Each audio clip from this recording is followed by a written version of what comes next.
ಓಂ ಗಂ ಗಣಪತಯೇ ನಮಃ ಓಂ ವಾಗ್ದೇವ್ಯೇ ನಮಃ ಓಂ ವಾಸವೇ ಕನ್ನಿಕಾ ಪರಮೇಶ್ವರದೇವ್ಯೇ ನಮಃ ಓಂ ಕಾರ್ತಿಕ ದಾಮೋದರ ಸ್ವಾಮಿ ದೇವತಾಭ್ಯೋ ನಮಃ. ಕಾರ್ತಿಕ ಮಾಸ ಪುರಾಣದ 30ನೇ ಅಧ್ಯಾಯವು ತುಳಸಿ ಮಹಿಮೆಯನ್ನು ವರ್ಣಿಸಲು ಸಾಧ್ಯವಿಲ್ಲ.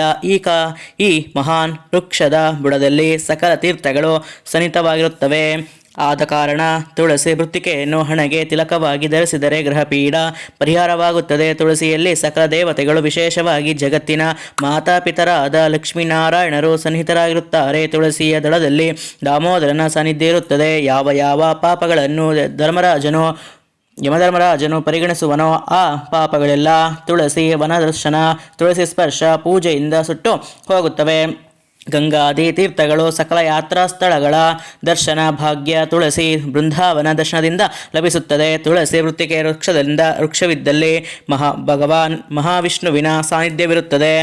ತುಳಸಿಯ ಮೇಲ್ಭಾಗದಲ್ಲಿ ಸಕಲ ದೇವತೆಗಳು ಸನ್ನಿಹಿತರಾಗಿರುತ್ತಾರೆ. ಅಂತಹ ಮಹಿಮಳಾದ ಹೇ ತುಳಸಿ ಮಾತೆ, ನಿನಗೆ ಅನಂತ ನಮನಗಳು. ತುಳಸಿಯು ಲಕ್ಷ್ಮಿಯ ಸಖಿಯು ಪಾಪನಾಶಕಳು ಆಗಿದ್ದಾಳೆ. ತುಳಸಿ ಇಲ್ಲದ ಪೂಜೆ ಶ್ರೀಹರಿಗೆ ಎಂದಿಗೂ ಪ್ರಿಯವಾಗಲಾರದು.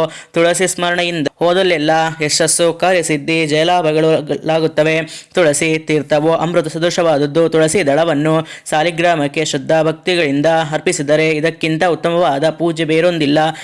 ಕೃಷಿಯ ಆರಂಭ, ಪ್ರಯಾಣ, ಶುಭಯಾತ್ರೆ, ವಿವಾಹಗಳಿಗೆ ಹೊರಡುವ ಮುನ್ನ ತುಳಸಿಯನ್ನು ಸ್ಮರಿಸಿದರೆ ಜಯಖಂಡಿತ. ತುಳಸಿ ಮಾತೆ, ಸೀತಾಮಾತೆ, ಶ್ರೀರಾಮಲಕ್ಷ್ಮಣರನ್ನು ಯಾರು ಸ್ಮರಿಸುವರೋ ಅವರಿಗೆ ಕಾರ್ಯಸಿದ್ಧಿಯಾಗುವುದರಲ್ಲಿ ಸಂಶಯವಿಲ್ಲ. ಕೇವಲ ತುಳಸಿ ದರ್ಶನದಿಂದಲೇ ಸಕಲ ಪಾಪಗಳು ನಾಶವಾಗುತ್ತವೆ. ಸ್ಪರ್ಶದಿಂದ ದೇಹವು ಪವಿತ್ರವಾಗುತ್ತದೆ. ನಮಿಸಿದರೆ ರೋಗ ಪರಿಹಾರವಾಗುತ್ತದೆ. ತುಳಸಿ ಜಲದಿಂದ ಸ್ನಾನ ಮಾಡಿದರೆ ಅಪಮೃತ್ಯುವಿನ ಭಯವಿರುವುದಿಲ್ಲ. ಭಗವಂತನ ಪ್ರತಿಮೆಯ ಪಾದಕಮಲಗಳಲ್ಲಿ ತುಳಸಿ ದಳವನ್ನಿಟ್ಟು ಪೂಜಿಸಿದರೆ ಮೋಕ್ಷವು ದೊರೆಯುತ್ತದೆ. ಸಕಲಾಭಿಷ್ಟಗಳು ಸಿದ್ಧಿಸುತ್ತವೆ. ಇಂತಹ ತುಳಸಿ ನಿನಗೆ ನಮೋ ನಮಃ. ಯಾರು ತಮ್ಮ ಕಿವಿಯಲ್ಲಿ ತುಳಸಿ ದಳವನ್ನು ಧರಿಸುವರೋ ಅವರ ಸಕಲ ಪಾಪಗಳು ದೂರಾಗುತ್ತವೆ. ಕಿವಿಯಲ್ಲಿ 4 ದಳ, ತಲೆಯಲ್ಲಿ 1 ದಳ, ನಾಭಿಯಲ್ಲಿ 1 ತೀರ್ಥ ಕುಡಿಯುವಾಗ 3 ದಳಗಳ ತುಳಸಿ ದಳವನ್ನು, ಭೋಜನದ ನಂತರ 5 ತುಳಸಿ ದಳವನ್ನು ಸೇವಿಸುವುದರಿಂದ ಸಕಲ ಸಂಪತ್ತಾಯಕವಾಗಿದೆ. ಹೀಗೆ ತುಳಸಿ ಮಹಿಮೆ ಅಪಾರವಾಗಿದೆ. ತುಳಸಿ ಪುಣ್ಯ ನಾಮಸ್ಮರಣೆ. ಶ್ರೀ ತುಳಸಿ ಮಾತೆಗೆ ಹಲವಾರು ಪುಣ್ಯನಾಮಗಳಿವೆ. ಅದರಲ್ಲಿ 16 ಹೆಸರುಗಳು ತುಂಬ ಫಲಪ್ರದವಾಗಿವೆ. ಅವುಗಳು ಹೀಗಿವೆ: ತುಳಸಿ ಶ್ರೀ ಮಹಾಲಕ್ಷ್ಮಿ, ವಿದ್ಯೆ ಯಶಸ್ವಿನಿ, ಧರ್ಮಾನನ ದೇವಿ, ದೇವದೇವ ನಮಃ ಪ್ರಿಯೆ, ಲಕ್ಷ್ಮೀ ಪ್ರಿಯಸಖಿ, ದ್ಯೌ ಭೂಮಿ, ಅಚಲ ಛಲ, ಅವಿದ್ಯ, ಶ್ರೀದೇವಿ. ಇವುಗಳನ್ನು ಸ್ಮರಿಸಿದರೆ ಸಕಲ ಮಂಗಳ ಕಾರ್ಯಗಳಾಗುತ್ತವೆ. ಹೇ ಜಗದ್ದಾತ್ರಿ ತುಳಸಿ ಮಾತೆ, ನಿನಗೆ ನಮಸ್ಕಾರ. ನೀನು ಶ್ರೀಹರಿಗೆ ಪರಮ ಪ್ರಿಯಪಾತ್ರಳಾಗಿರುವೆ. ನೀನು ಜೀವಿಗಳಿಗೆ ಮೋಕ್ಷಪ್ರದಾಯಕಳಾಗಿರುವೆ. ಸಕಲ ಆಪತ್ತುಗಳಿಂದಲೂ ನಮ್ಮನ್ನು ಪಾಲ್ಗಣಿಸು. ನಿನ್ನ ದರ್ಶನ ಮಾತ್ರದಿಂದ ಪಾಪಿಗಳು, ವಾಮಾಚಾರಿಗಳು ಪಲಾಯನಗೆಯುತ್ತಾರೆ. ತುಳಸಿ ದಳವನ್ನು ಶ್ರೀಹರಿಗೆ ಸಮರ್ಪಿಸಿದವರೇ ಧನ್ಯಮಾನವರು. ನಿನ್ನಲ್ಲಿ ಸಕಲ ವೇದಾಭಿಮಾನಿ ದೇವತೆಗಳು ಸನ್ನಿಹಿತರಾಗಿದ್ದಾರೆ. ನಿನಗೆ ನಮೋ ನಮಃ. ತುಳಸಿ, ನನ್ನ ಶಿರಸ್ಸನ್ನು ರಕ್ಷಿಸು. ಯಶಸ್ವಿನಿಯೇ, ನನ್ನ ಹಣೆಯ ಭಾಗವನ್ನು ರಕ್ಷಿಸು. ಪದ್ಮಾನನೆಯೇ, ಕಣ್ಣುಗಳನ್ನು, ಶ್ರೀಸಖಿಯೇ, ಕಿವಿಗಳನ್ನು, ಸುಗಂಧಿಯು, ನಾಸಿಕವನ್ನು, ಸುಮುಖಿಯು, ಮುಖವನ್ನು ರಕ್ಷಿಸು. ಹೇ ಶುಭದೆ, ನನ್ನ ನಾಲಿಗೆಯನ್ನು ರಕ್ಷಿಸು. ವಿದ್ಯಾಮಯಿ, ನನ್ನ ಕೊರಳನ್ನು ರಕ್ಷಿಸು. ಕಲ್ಹಾರಿಣಿ, ನನ್ನ ಬಾಹುಗಳನ್ನು ರಕ್ಷಿಸು. ವಿಷ್ಣುವಲ್ಲಭೆ, ನನ್ನ ಹೃದಯವನ್ನು ಕಾಪಾಡು. ಪುಣ್ಯದ, ನನ್ನ ನಾಭಿಯನ್ನು ರಕ್ಷಿಸು. ನಾರಾಯಣ ಪ್ರಿಯೆ, ನನ್ನ ಪಾದಗಳನ್ನು ರಕ್ಷಿಸು. ಸರ್ವ ರಕ್ಷಣಿ, ನನ್ನ ಸಕಲ ಅವಯವಗಳನ್ನು ರಕ್ಷಿಸು. ಹೀಗೆ ಮೇಲೆ ಹೇಳಿದ ತುಳಸಿ ಕವಚದ ಸಾರವನ್ನು ಯಾರು ಪಡಿಸುವರೋ ಅವರಿಗೆ ಆಪತ್ತುಗಳು ಭಯವಿಲ್ಲ. ಯಾರಿಗೆ ಏನು ಬೇಕೋ ಅದು ಅವರಿಗೆ ಕವಚದ ಪಾರಾಯಣದ ಫಲದಿಂದ ದೊರಕುತ್ತವೆ. ವಿದ್ಯೆಯನ್ನು ಬೇಡಿದವರಿಗೆ ವಿದ್ಯೆ, ಪುತ್ರಾಕಾಂಕ್ಷಿಗಳಿಗೆ ಸುಪುತ್ರ ಪ್ರಾಪ್ತಿ, ಧನಾಕಾಂಕ್ಷಿಗಳಿಗೆ ಧನಲಾಭ, ಗೃಹಸ್ಥರಿಗೆ ಸರ್ವ ಸೌಭಾಗ್ಯ ಸುಖ ಪ್ರಾಪ್ತಿಯಾಗುವುದರಲ್ಲಿ ಸಂಶಯವಿಲ್ಲ. ಯಾವ ಸ್ತ್ರೀಗೆ ಮಕ್ಕಳು ಜನಿಸಿ ಮರಣ ಹೊಂದುವರೋ ಆಕೆಯು ತುಳಸಿಯನ್ನು ತನ್ನ ಮೈಗೆ ಹಚ್ಚಿಕೊಂಡು ಸ್ನಾನ ಮಾಡಿದರೆ ಆಕೆಯ ಶೀಘ್ರದಲ್ಲಿ ಸಂತಾನ ಲಾಭವಾಗುತ್ತದೆ. ಬಂಜೆಯು ಇದರಿಂದ ಮಕ್ಕಳನ್ನು ಪಡೆಯಬಹುದು. ಅಧಿಕಾರ ಲಾಭ ಬಯಸುವರು ತುಳಸಿ ಸ್ಮರಣೆಯನ್ನು ಅಶ್ವತ್ಥ ಮೂಲದಲ್ಲಿಯೋ, ರೂಪ ಬಯಸುವವರು ಅಗ್ನಿಯ ಮೂಲದಲ್ಲಿಯೋ, ವಿದ್ಯಾರ್ಥಿಯೋ ಮುತ್ಕದ ವೃಕ್ಷದ ಬಳಿಯೋ, ಕನ್ಯಾರ್ಥಿಯೋ ಪಾರ್ವತಿ ದೇವಾಲಯದಲ್ಲಿಯೋ, ಶತ್ರುನಾಶಕ್ಕಾಗಿ ಸ್ವಗೃಹದಲ್ಲಿಯೋ ತುಳಸಿ ಕವಚವನ್ನು ಹಾಗೂ ನಾಮಸ್ಮರಣೆಯನ್ನು ಮಾಡಿದರೆ ಶೀಘ್ರ ಫಲ ಸಿಗುವುದರಲ್ಲಿ ಸಂಶಯವಿಲ್ಲ.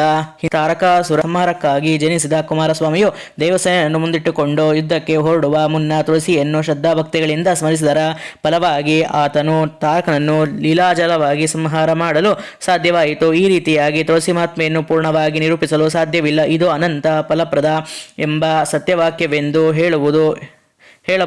ಎಂಬಲ್ಲಿಗೆ ಕಾರ್ತಿಕ ಮಾಸ ಮಹಿಮೆ 30ನೇ ಅಧ್ಯಾಯವು ಸಂಪೂರ್ಣವಾಯಿತು. ಕಾರ್ತೀಕ ಮಾಸ ಪುರಾಣದ ಫಲಶ್ರುತಿ ಅಧ್ಯಾಯ 31. ವರ್ಷದ 12 ತಿಂಗಳಲ್ಲಿ ಸೂರ್ಯನು ತುಲಾರಾಶಿಯನ್ನು ಪ್ರವೇಶ ಮಾಡಿದಾಗ ಕಾರ್ತೀಕ ಮಾಸ ಪ್ರಾರಂಭವಾಗುತ್ತದೆ. ಇದು ಬಹಳ ಪುಣ್ಯಪ್ರದವಾದ ಮಾಸವಾಗಿದೆ. ಆಷಾಢ, ಕಾರ್ತೀಕ, ಮಾಘ, ವೈಶಾಖ ಮಾಸಗಳು ಭಗವಂತನ ಪೂಜೆ, ನದಿ ಸ್ನಾನ, ಪುಣ್ಯ ಕಥಾಶ್ರವಣ ಬಹಳ ಪ್ರಶಸ್ತವಾದದ್ದು. ಕಾರ್ತೀಕ ಮಾಸದ ಪ್ರತಿದಿನವೂ ನದಿ, ಕೆರೆ, ಕೊಳ್ಳ, ಬಾವಿಗಳಲ್ಲಿ ಸ್ನಾನ ಮಾಡಿದರೆ ಅನಂತ ಪುಣ್ಯಗಳು, ದೇಹಾರೋಗ್ಯವು, ಭಗವಂತನ ಕೃಪೆಗಳು ದೊರಕುವುದರಲ್ಲಿ ಸಂಶಯವಿಲ್ಲ. ಈ ಅವಕಾಶವಿಲ್ಲದಿರುವವರು ಮನೆಯಲ್ಲಿಯೇ ಗಂಗೆ ಚ ಯಮುನೆ ಚೈವಾಂ ಗೋದಾವರೀಂ ಸರಸ್ವತೆ ನರ್ಮದೆ ಸಿಂಧು ಕಾವೇರಿ ಜಲೇಸ್ಮಿನ್ ಸನ್ನಿಧಿಂ ಕುರು ಎಂದು ನದಿ ದೇವತೆಗಳನ್ನು ಶ್ರದ್ಧಾಭಕ್ತಿಗಳಿಂದ ಸ್ಮರಿಸಿದರೆ ಸಾಕು. ನದಿ ಪುಣ್ಯ ಸ್ನಾನ ಅವರಿಗೆ ಸುಲಭವಾಗಿ ದೊರಕುತ್ತದೆ. ಕಾರ್ತೀಕ ಮಾಸ ವ್ರತಾಚರಣೆಯನ್ನು ವೈಷ್ಣವ ಸಂಪ್ರದಾಯವರು ವಿಷ್ಣುವಿನ ಪರವಾಗಿಯೂ ಶಿವ ಸಂಪ್ರದಾಯದವರು ಶಿವನ ಪರವಾಗಿಯೂ ಆಚರಿಸುತ್ತಾರೆ. ದೀಪದಾನ, ದೀಪಾರಾಧನೆ, ಏಕಾದಶಿ ಉಪವಾಸ, ಉತ್ಥಾನ ದ್ವಾದಶಿ ಎಂದು ತುಳಸಿ ದಾಮೋದರ ವಿವಾಹ ಪೂಜೆಯನ್ನು ಶ್ರದ್ಧಾಭಕ್ತಿಗಳಿಂದ ಯಥಾಶಕ್ತಿ ಆಚರಿಸಿದರೆ ಪುಣ್ಯ ಫಲವು ಸುಲಭವಾಗಿ ಸಿಗುತ್ತದೆ. ಜಗತ್ತಿಗೆ ಬೆಳಕು ತುಂಬ ಅವಶ್ಯಕವಾಗಿದೆ. ಆದುದರಿಂದಲೇ ದೀಪಾರಾಧನೆ, ದೀಪದಾನಗಳು ಕಾರ್ತಿಕ ಮಾಸದಲ್ಲಿ ವಿಧಿಸಲ್ಪಟ್ಟಿವೆ. ದಾನ ಎಂದರೆ ನಮ್ಮಲ್ಲಿರುವುದನ್ನು ಶ್ರೀಹರಿಸ್ಮರಣಪೂರ್ವಕವಾಗಿ ಇತರಿಗೆ ಹಂಚುವುದು ಎಂಬರ್ಥ. ಇದು ನಮ್ಮ ಮಾನವೀಯ ಜನಾಂಗದ ಒಗ್ಗಟ್ಟನ್ನು ಸಂಕೇತಿಸುತ್ತದೆ. ಸತ್ಪರರಿಗೆ ಅಥವಾ ಸಜ್ಜನರಿಗೆ,